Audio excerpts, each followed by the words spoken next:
Well, the US says it's looking into what many have called a conspiracy theory. And there is a new report claiming that China sat on critical information for a number of days and that Beijing has been withholding crucial information. CNN's David Corvo reports now from Shanghai. At the start of the outbreak, this is where China directed the world's attention, suggesting that this Wuhan seafood market was the source of the novel coronavirus outbreak. CNN even traveled there just before the city locked down in January.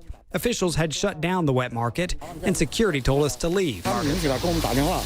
U.S. intelligence officials tell CNN they are investigating another possible source, suggesting the virus may not have originated naturally as China has advertised, but rather that it possibly started in a Wuhan lab.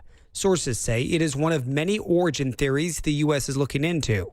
Chinese officials pushing back against that claim on Thursday. The foreign ministry spokesperson dismissing that the virus started in a lab, instead stressing that, quote, this is a scientific issue that should be studied by scientists and medical experts.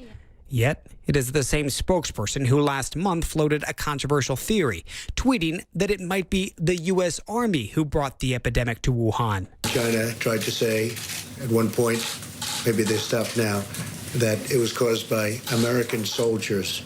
That can't happen. It's not going to happen. Not as long as I'm president. It comes from China. The latest debate over the virus's actual origin coincides with a damning Associated Press report.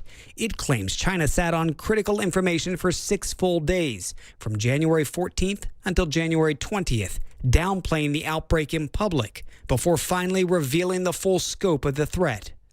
The AP report is based on what they characterize as a memo from a January 14th confidential teleconference involving the head of China's National Health Commission.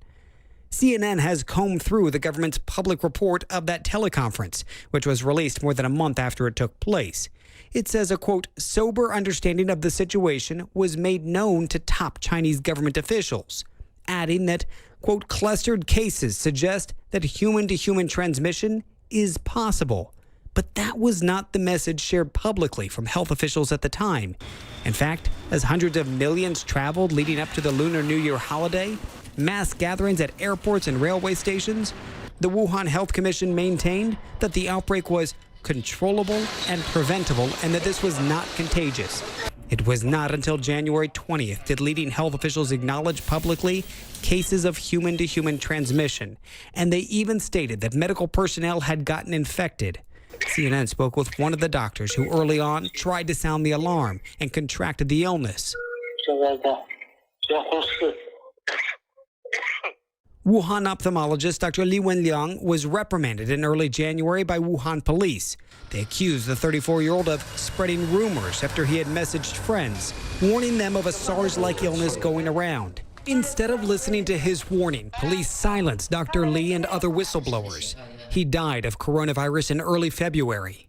CNN's early reporting also highlighted an underreporting of cases. Wuhan residents telling us that their loved ones were never tested, despite suffering from coronavirus-like symptoms. Instead, their deaths listed as severe pneumonia. Whether it was intentional or due to a lack of testing, for some, China's reported numbers of coronavirus cases and deaths does not add up. The mere fact that we don't know the answers, that China hasn't shared the answers, I think is very, very telling.